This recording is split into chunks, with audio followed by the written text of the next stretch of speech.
Hello hi all welcome back. അപ്പോൾ നമ്മുടെ ഇന്നത്തെ വീഡിയോയിലേക്ക് പോയാലോ. അപ്പോൾ ഇന്നത്തേത് ഏത്തപ്പഴവും അതുപോലെ തന്നെ ഗോതമ്പ് പൊടിയൊക്കെ വെച്ചിട്ട് നമുക്ക് ഉണ്ടാക്കാൻ പറ്റിയ ഒരു സ്വീറ്റ് റെസിപ്പി ആട്ടോ നമ്മൾ നോക്കാൻ പോകുന്നത്. അപ്പോൾ അതിന് വേണ്ടിയിട്ടുള്ള ഫസ്റ്റ് തന്നെ നമ്മൾ ജാഗരി ഒന്ന് മെൽറ്റ് ചെയ്തെടുക്കാൻ വേണ്ടിയിട്ട് ഒരു 1/4 കപ്പ് വെള്ളം ഒഴിച്ചിട്ട് ഇതുപോലെ ഒരു പീസ് ജാഗരി നമ്മൾ മെൽറ്റ് ചെയ്യാനായിട്ട് വെച്ചിട്ടുണ്ട് കേട്ടോ.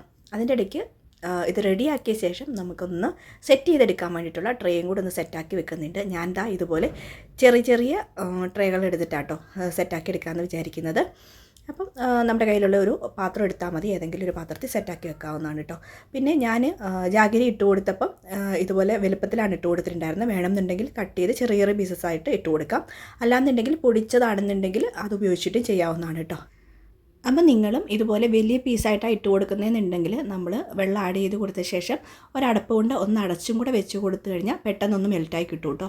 ഇപ്പം നമുക്കിതൊന്ന് അരിച്ചെടുത്താൽ മതി, ഇതിൽ അഴുക്കുകളും കാര്യങ്ങളൊക്കെ ഒന്ന് കളഞ്ഞെടുക്കുകയും ചെയ്യാം. പിന്നെ ഇതിലേക്ക് പ്രിപ്പയർ ചെയ്യുമ്പോൾ ആവശ്യമായിട്ടുള്ള സാധനങ്ങളൊക്കെ ഒന്ന് നമുക്ക് എടുത്ത് വെക്കാം കേട്ടോ. ഇൻഗ്രീഡിയൻസ് വരുന്നത് ഇതുപോലെ ഗീ ഒരു 5 ടേബിൾ സ്പൂണോളം എടുത്ത് വെച്ചിട്ടുണ്ട്. പിന്നെ മെയിൻ ഇൻഗ്രീഡിയൻ്റ് ആയിട്ട് വരുന്ന ബനാന നമ്മൾ ഇതുപോലെ എടുത്ത് വെക്കുന്നുണ്ട്. അതൊരു 4 ബനാനയോളം എടുത്തിട്ടുണ്ട് കേട്ടോ.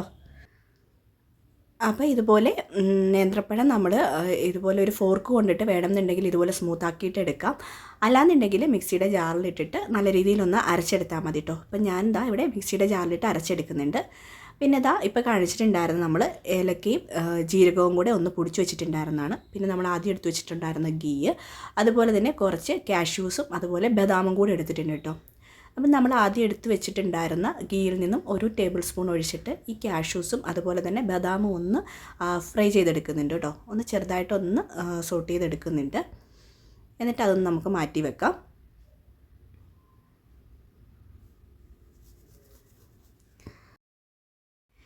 പിന്നെ ഇനി നമ്മൾ സെയിം ആ ഒരു പാനിലേക്ക് തന്നെ ബാക്കിയിരിക്കുന്ന ഗീയും കൂടെ ആഡ് ചെയ്ത് കൊടുക്കുന്നുണ്ട് കേട്ടോ. മൊത്തത്തിൽ 5 ടേബിൾ സ്പൂണായിരുന്നു എടുത്തിട്ടുണ്ടായിരുന്നത്.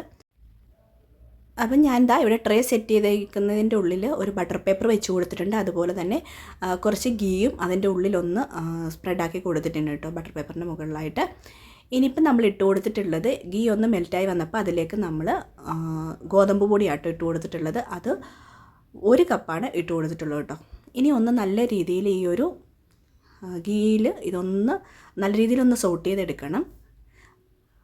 എന്നിട്ട് അതിലേക്ക് നമ്മൾ അരച്ച് വെച്ചേക്കുന്ന ഏത്തപ്പഴത്തിൻ്റെ ആ ഒരു മിക്സ് ഉണ്ടല്ലോ, ഏത്തപ്പഴം അരച്ചത്, അത് കൂടെ ആഡ് ചെയ്ത് കൊടുക്കുന്നുണ്ട്. എന്നിട്ട് നല്ല രീതിയിൽ രണ്ടും കൂടെ ഒന്ന് മിക്സ് ചെയ്തെടുക്കുക കേട്ടോ.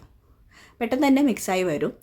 ഇനിയിപ്പം അതിലേക്ക് നമ്മൾ എടുത്ത് വെച്ചേക്കുന്ന ജാഗരിയും കൂടെ ആഡ് ചെയ്ത് കൊടുക്കുന്നുണ്ട്. ഒരു 1/4 കപ്പോളം ഉണ്ടാവും, അതും കൂടെ ആഡ് ചെയ്ത് കൊടുക്കുന്നുണ്ട്. പിന്നെ നമ്മൾ പൊടിച്ച് വെച്ചിട്ടുള്ള ജീരകവും ഏലക്കയും കൂടെ ചേർന്നിട്ടുള്ളത്, അതായത് ചെറുജീരകവും ഏലക്കയും കൂടെ പൊടിച്ച് വെച്ചിട്ടുള്ള പൗഡറും കൂടി ഇട്ട് കൊടുക്കുന്നുണ്ട്. അത് 2ആയിട്ട് ഇട്ട് കൊടുക്കുന്നുണ്ട് കേട്ടോ. അപ്പോൾ അത് ഞാൻ കുറച്ച് ഷുഗറും കൂടെ ആഡ് ചെയ്തിട്ടായിരുന്നു പെട്ടെന്ന് പൊടിഞ്ഞ് കിട്ടാൻ വേണ്ടിയിട്ട് പൊടിച്ചിട്ടുണ്ടായിരുന്നു. പിന്നെ നമ്മൾ ചെറുതായിട്ടൊന്ന് ഫ്രൈ ചെയ്ത് മാറ്റി വെച്ചിട്ടുണ്ടായിരുന്ന നട്ട്സ്, കാഷ്യൂസും അതുപോലെ തന്നെ ബദാമും കൂടെ പൊടിച്ചത് പകുതി ഇതിൻ്റെ ഉള്ളിലേക്ക് ഇട്ട് കൊടുത്തിട്ടുണ്ട്. ഇനി എല്ലാം കൂടെ നല്ല രീതിയിലൊന്ന് മിക്സായി പാത്രത്തിൽ നിന്നും വിട്ട് വരുന്ന ആ ഒരു പരുവത്തിലേക്ക് നല്ല രീതിയിൽ മിക്സാക്കി എടുക്കുക കേട്ടോ. അപ്പം ആ ഒരു കൺസിസ്റ്റൻസി നമുക്ക് മനസ്സിലാവും കേട്ടോ. എല്ലാം കൂടെ മിക്സ് ചെയ്ത് ഈ ഒരു പരുവത്തിലായിട്ടായി വരും. നമ്മളിട്ട് കൊടുത്ത നട്ട്സും അതുപോലെ ബാക്കിയുള്ള ഏലക്ക അതുപോലെ തന്നെ ജീരകത്തിൻ്റെ പൊടിയൊക്കെ എല്ലായിടത്തോട്ടും മിക്സാക്കി കൊടുക്കണം കേട്ടോ. അപ്പോൾ ഈ ഒരു ഷേപ്പ് ചെയ്ത് വെക്കാൻ പറ്റുന്ന ഒരു രീതിയിലോട്ടാകുമ്പോൾ നമുക്ക് അറിയാൻ പറ്റും. ഇനിയിപ്പോൾ അത് നമ്മളിതാ പാനിൽ നിന്ന് മാറ്റിയിട്ട് ഇതുപോലെ ചെറിയ ട്രേകളിലോട്ടാക്കി മാറ്റുന്നുണ്ട്. അപ്പം നിങ്ങൾ ചെയ്യുമ്പം ഒരു റൗണ്ട് ഷേപ്പിലുള്ള പാത്രമോ അല്ലെങ്കിൽ ഇതുപോലെ തന്നെ സ്ക്വയറായിട്ട് വരുന്നതോ അങ്ങനെ എന്തെങ്കിലും ഒരെണ്ണത്തിൽ ഒറ്റ പാത്രത്തിലാക്കി കൊടുക്കുക കേട്ടോ. അതാകുമ്പോൾ പെട്ടെന്ന് ചെയ്തെടുക്കാൻ പറ്റും. ഇനിയിപ്പോൾ ഇതൊന്ന് ലെവൽ ചെയ്ത് കൊടുത്തിട്ട് അതിൻ്റെ മുകളിലേക്ക് നമ്മൾ ബാക്കി വെച്ചിട്ടുണ്ടായിരുന്ന കാഷ്യൂസും അതുപോലെ ബദാമും പൊടിച്ചിട്ടുണ്ടായിരുന്നല്ലോ, അതും കൂടെ ഒന്നിട്ട് കൊടുത്തിട്ട് ഒന്നുകൂടി ഒന്ന് പ്രസ് ചെയ്ത് കൊടുക്കുന്നുണ്ട് കേട്ടോ. ഇനിയിപ്പം കുറച്ചൊന്ന് ഇതിൻ്റെ ചൂടാറാനായിട്ടൊന്ന് വെയിറ്റ് ചെയ്ത് കഴിയുമ്പം ഇതൊന്ന് സെറ്റായി വരും കേട്ടോ. സെറ്റായി വന്നു കഴിയുമ്പം നമുക്ക് ഇതുപോലെ കട്ട് ചെയ്തെടുക്കാം. അപ്പം നമ്മൾ വെച്ച് കൊടുക്കുന്ന പാത്രത്തിനനുസരിച്ച് ഇതിൻ്റെ തിക്നെസ്സൊക്കെ കിട്ടുന്ന കേട്ടോ. അപ്പം നമ്മൾ മൊത്തത്തിൽ ഒറ്റ പാത്രത്തിലായിട്ട് കൊടുക്കണമെന്നുണ്ടെങ്കിൽ കുറച്ചുകൂടെ തിക്നെസ് കിട്ടുമല്ലോ. അപ്പോൾ ഇത് ഭയങ്കര സോഫ്റ്റായിട്ടാണ് കേട്ടോ ഇരിക്കുന്നത് ഇങ്ങനെ ചെയ്തെടുക്കുമ്പം. അപ്പം നിങ്ങൾ ഈ പറഞ്ഞ അളവ് വെച്ചിട്ട് ഇതിൻ്റെ പകുതിയായിട്ടോ അല്ലെങ്കിൽ ഇരട്ടിയായിട്ടോ ചെയ്യുമ്പോൾ അതിനനുസരിച്ച് ഇൻഗ്രീഡിയൻസ് മാറ്റി കൊടുക്കാം കേട്ടോ. അപ്പോൾ ഒരുപാട് വലിയ പഴമൊക്കെ എടുക്കുകയാണെന്നുണ്ടെങ്കിൽ 3 മതിയാവും. അപ്പോൾ ഇൻഗ്രീഡിയൻസിൻ്റെ അളവൊക്കെ നോക്കിയിട്ട് ചെയ്ത് നോക്കാം കേട്ടോ. അപ്പം ഈ ഒരു ബനാന ബർഫി ചെയ്തിട്ടില്ലാത്തവരാണെന്നുണ്ടെങ്കിൽ എന്തായാലും ഒന്ന് ട്രൈ ചെയ്ത് നോക്കാം കേട്ടോ.